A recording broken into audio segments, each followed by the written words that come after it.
Olá, meu nome é Fábio André, eu sou aluno do programa de pós-graduação em Informática Aplicada da Universidade Federal Rural de Pernambuco. E essa apresentação, ela faz parte da disciplina Deep Learning, que está sendo conduzida pelo professor Felipe Cordeiro no primeiro semestre do ano de 2024. E nessa apresentação eu vou falar um pouco sobre Temporal Difference Learning, o contexto das aplicações da disciplina.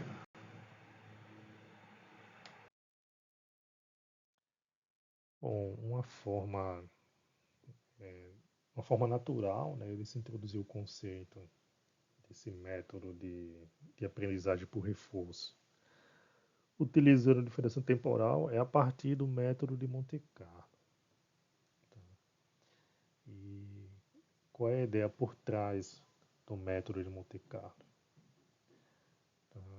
O método de Monte Carlo ele usa como política de atualização da minha função de valor de estado, que na verdade é uma estimativa da recompensa esperada, né, no estado S. Quando eu começo a minha trajetória a partir do estado S e sigo uma política especificada de ações a serem tomadas. Então, para fazer a atualização desse valor, da estimativa desse valor de recompensa, o algoritmo de Monte Carlo ele usa o seu próprio valor, somado com a segunda parcela. Essa segunda parcela ela é ponderada por um fator alfa, que é chamado aqui de taxa de aprendizagem, porque ela pode ser usada como um fator, né, que você pondera o quanto seu valor esperado de recompensa vai ser atualizado a partir do termo entre colchetes ou não. Dentro do termo entre colchetes, há uma dependência do termo GT, que representa o retorno esperado ao realizar a trajetória completa a partir do momento T. Tá? Esse retorno esperado, na verdade, é uma soma de todas as recompensas que eu vou acumulando ao longo da minha trajetória até chegar ao final do episódio. E essas recompensas elas são ponderadas utilizando um fator gama, que é chamado de fator de desconto. Então, ela é usada para ponderar as parcelas da soma que compõem o retorno esperado, de modo que quanto mais distante eu esteja do estado a partir do qual eu estou calculando o meu retorno esperado, né, quanto mais distante eu esteja, menor será a contribuição daquela recompensa que eu vou ter naquela transição, naquele estado. Tá?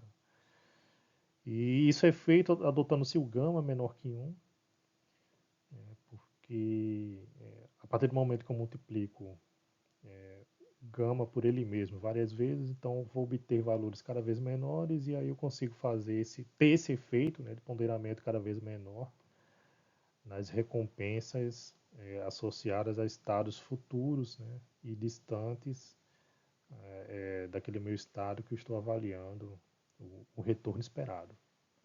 Tá?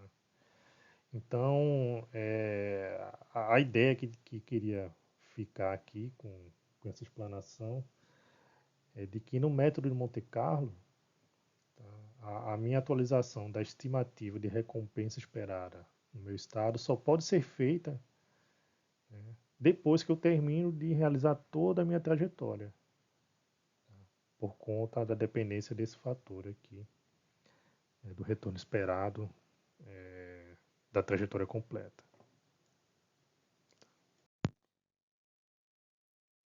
Já no caso da diferença temporal, isso isso não acontece. Tá? A atualização da minha função de valor para o meu estado S, ele acontece a partir do momento que eu efetuo a transição, né, tomando uma ação A baseada numa política, para o meu estado seguinte. Tá? Eu não tenho que esperar o final do meu episódio completo para efetuar a estimativa de recompensas que eu vou ganhar naquela sequência de transições à frente daquele estado que eu estou, para poder fazer a composição de um novo valor de estimativa, como ocorre no método de Monte Carlo. Tá? Aqui eu levo em conta apenas a recompensa que eu ganho a efetuar a transição a partir de uma ação para o meu próximo estado e ponderado, né, utilizando o mesmo fator de desconto gama que é utilizado no método de Monte Carlo. Tá? Eu uso o meu valor esperado, né, de recompensa que eu tenho para o meu estado seguinte. Tá? E essa expressão que pontua essa diferença entre a minha recompensa esperada no meu estado atual e as recompensas, né, que eu obtive na transição e de forma ponderada aqui para as minhas transições seguintes a partir do estado T mais um, tá? É que caracteriza essa questão da diferença temporal, que eu uso aqui valores no meu estado atual, tendo como referência os valores do meu estado seguinte. E dessa forma, aplicando o mesmo fator alfa como taxa de aprendizagem, eu consigo fazer a atualização da minha função de valor do estado S a partir dessa sistemática. Bom, e continuando para apresentar o primeiro algoritmo que usa a diferença temporal no contexto de aprendizagem por reforço, né, vamos fazer uma mudança de base na expressão anterior, deixando de considerar as transições de um estado para o outro, né, e adotando transições realizadas aos pares a partir da avaliação da função Q.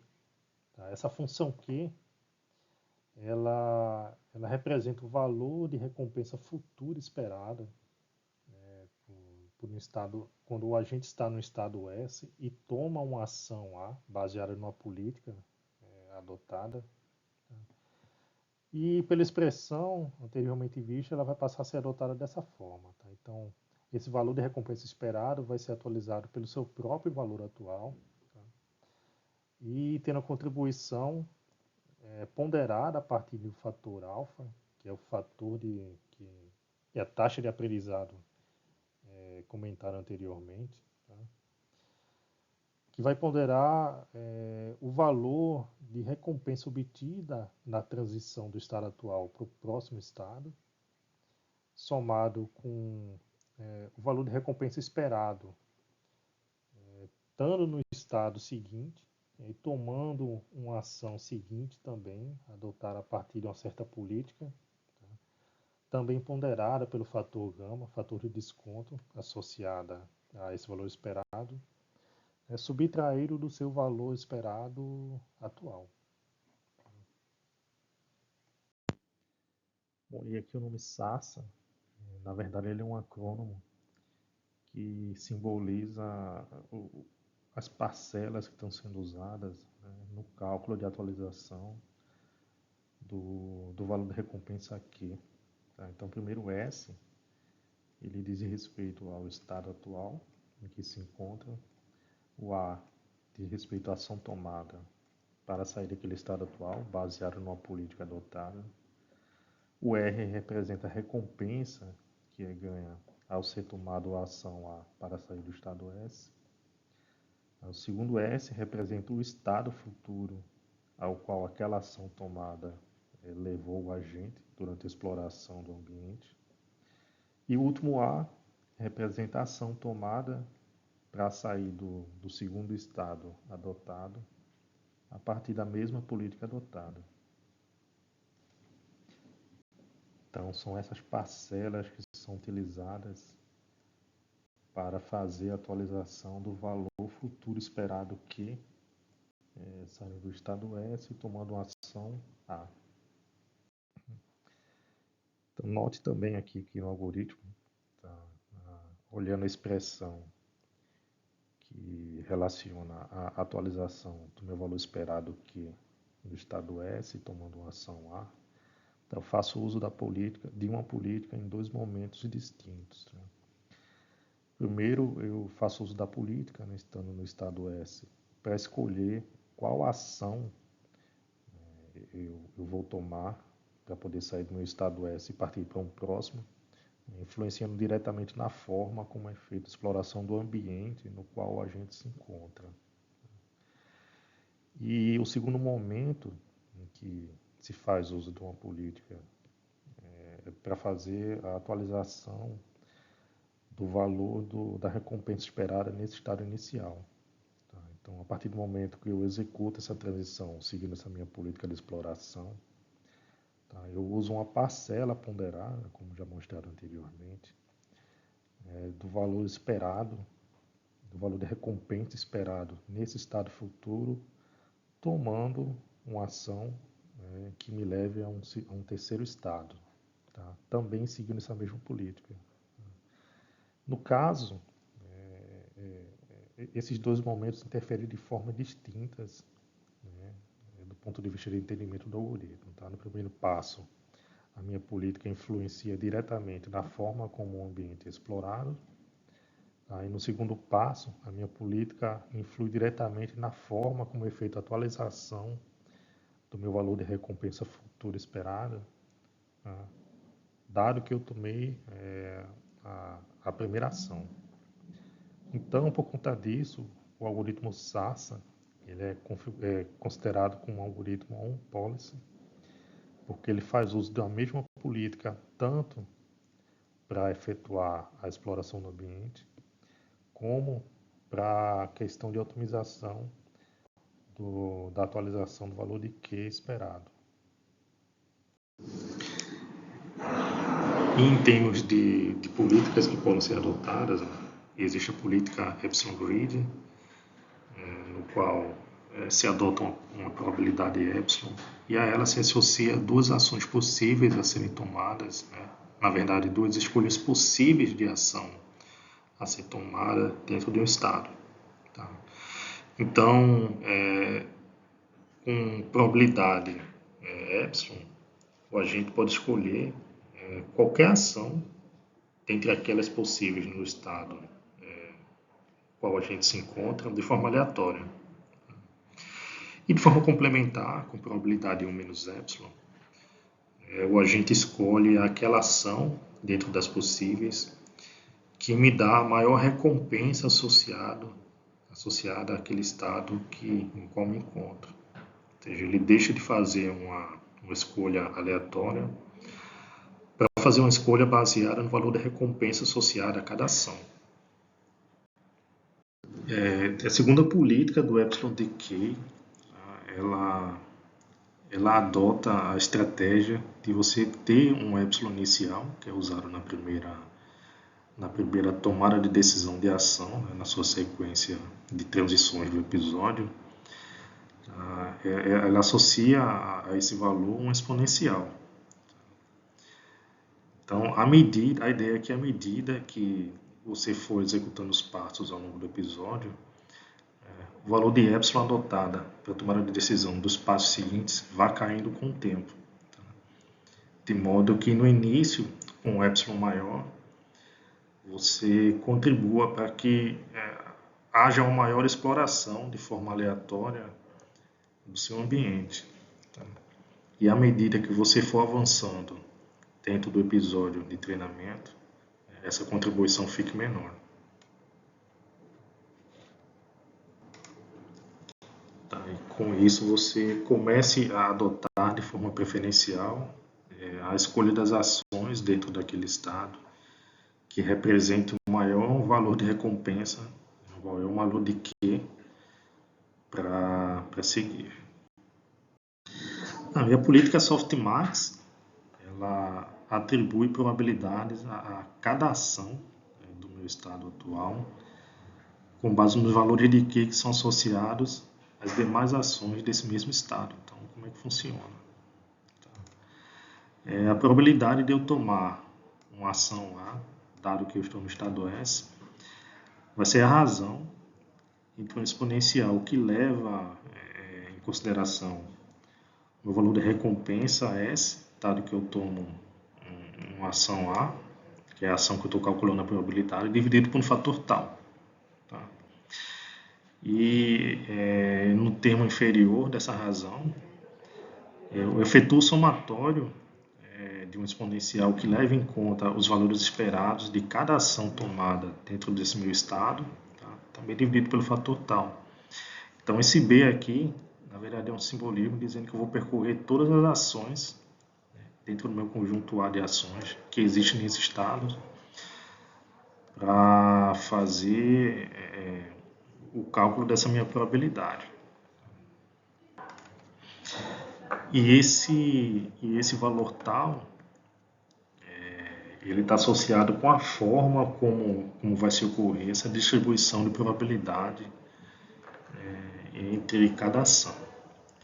Tá? Para valores de tal muito grandes, para valores de tal maior, vai resultar numa distribuição de probabilidade mais uniforme, tá? O que significa que cada ação dentro desse meu estado explorado vai ter chances semelhantes, né, chances bastante próximas de serem escolhidas durante a execução do algoritmo, né, na política de exploração. Já um valor mais baixo de tal, ele acaba contribuindo com que aquelas ações que têm os valores de Q, né, os valores de recompensas mais altos, tenham mais probabilidade de serem escolhidas. E não significa que as demais ações com os valores mais baixos não vão deixar de ser escolhidas, elas só vão ganhar um peso menor no cálculo das probabilidades.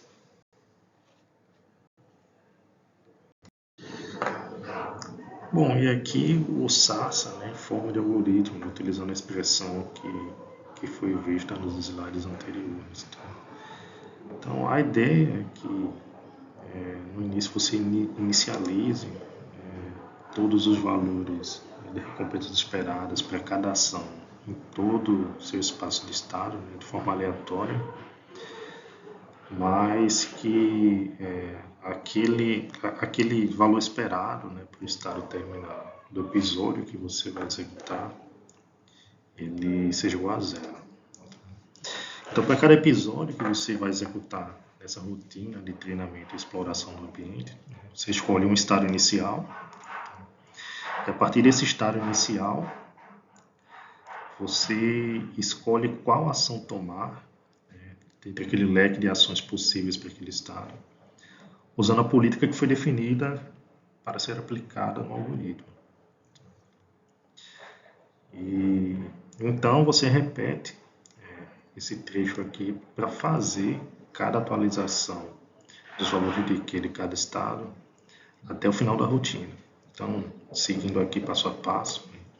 Então, baseado na política que foi adotada, você escolhe uma ação a ser tomada, tá? E a partir dessa ação que você tomou, você observa o valor de R, que é a recompensa que você obteve ao ser tomada essa ação, e o próximo estado, qual aquela ação que você tomou levou. Tá? Levou o explorador do ambiente, né? O agente. Feito isso, então, nesse novo estado, né, você aplica a mesma política que você usou, a mesma política que foi definida para poder escolher a próxima ação a ser tomada, baseada nesses critérios. Então, efetuados esses passos, né, você já tem condições de aplicar a expressão para poder fazer a atualização do valor de recompensa esperada no estado anterior que você se encontrava. Você efetua a atualização do valor de Q do estado anterior para aquela ação que foi tomada, né, para aquela ação que foi decidida ser tomada pela política aplicada. e passa para o próximo estado, né, para a próxima sequência do loop de repetição, adotando esses estados futuros, o estado futuro que você obteve nessa sequência como estado inicial, e a ação a ser tomada vai ser aquela ação futura que foi computada no passo anterior do algoritmo. Tá? Então, essa sequência é feita de forma repetida para cada passo que é tomado dentro do episódio, até que você consiga chegar no seu estado final. Okay? E de forma a ilustrar, né, a execução do algoritmo, que dá um exemplo da exploração de um mapa, na verdade de um labirinto, que pode ser representado por uma matriz de posições de 5x5. Então, cada célula dessa matriz pode ser entendida como meu estado. Então, ou seja, uma dessas células aqui pode ser entendida como meu estado. E dentro desse meu estado, eu posso escolher tomar 4 ações diferentes.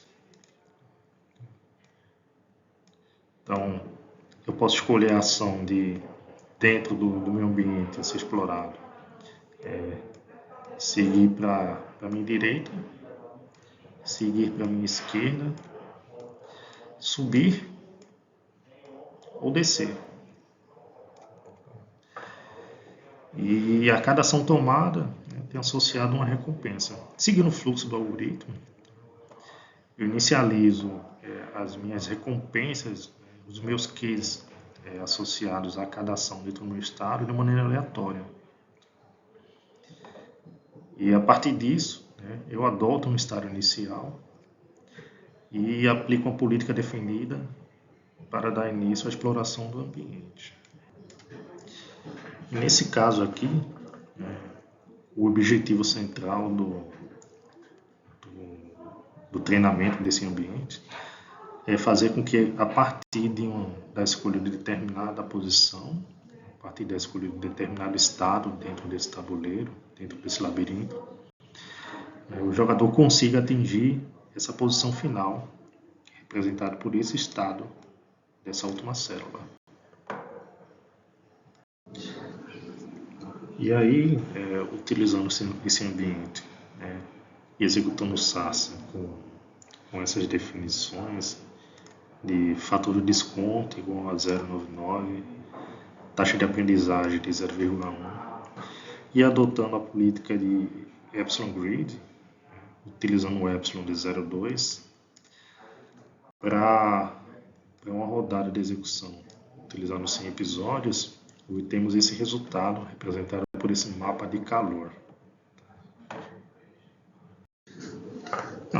Então, o mapa de calor, ele exibe em forma de tabela, de forma visual, os valores que foram calculados, que foram estimados a partir do algoritmo do SASA, para cada ação tomada dentro de cada estado representado. Então, tomando como exemplo esse primeiro estado aqui, esse valor aqui é associado à recompensa obtida indo para cima, aqui para a esquerda, aqui para a direita e aqui indo para baixo. E a partir disso, é possível descobrir qual política adotar para atingir meu objetivo. Olhando-se célula a célula, qual o melhor valor de recompensa associado a cada ação, eu consigo inferir qual ação devo tomar para que eu consiga atingir meu objetivo de chegar a essa célula final. Então, por exemplo, para essa célula inicial, o maior valor de recompensa está associado a tomar a ação de ir para baixo. Vou representar aqui pelo dedo down em inglês. Na célula seguinte, também, o maior valor de recompensa está associado a tomar a ação de ir para baixo. Na célula seguinte também, e assim por diante para todas as células.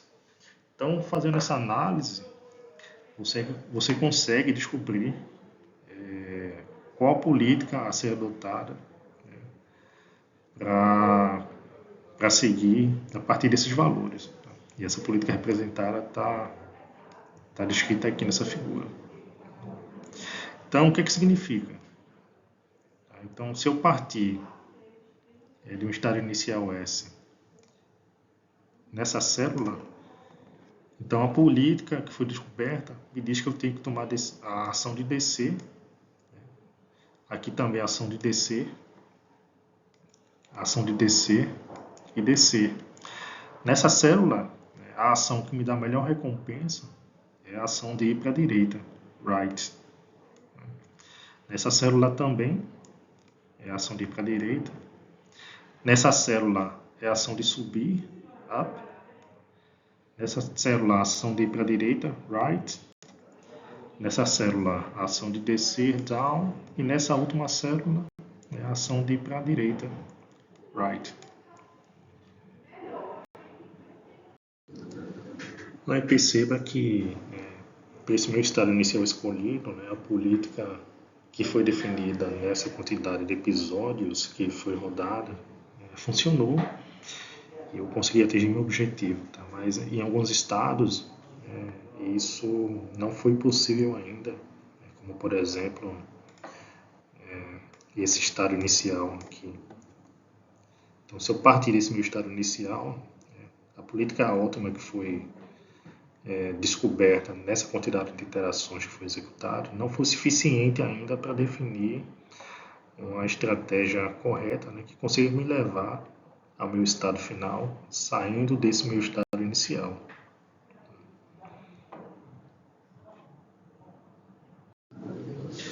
E aqui o segundo algoritmo a ser apresentado é o K-Learning.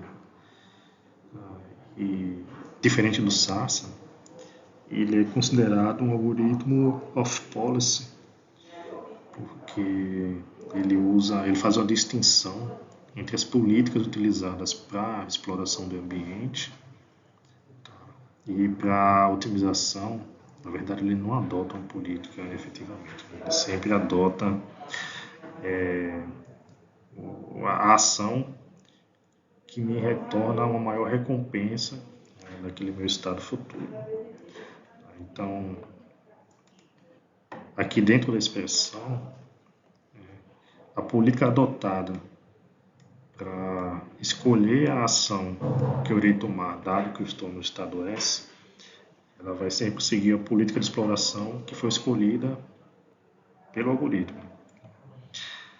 Em compensação, dado que eu já efetuei essa minha transição e estou no meu estado subsequente, o valor de recompensa que eu vou escolher no meu estado subsequente não vai ser o valor de recompensa que eu vou ganhar pela ação a ser tomada utilizando uma política específica. No K-Learning, o valor que vai ser utilizado vai ser aquele que representa a maior recompensa que eu posso obter dentre todas as ações possíveis no meu estado subsequente. Tem aqui o algoritmo do K-Learning, que é basicamente o mesmo algoritmo do SASA, só que com a modificação pontual feita na questão da otimização, o cálculo dos novos valores da recompensa esperada do estado anterior. Tá? Então, dado que eu estou no estado S e tomei uma ação A baseada na política que foi definida, tá?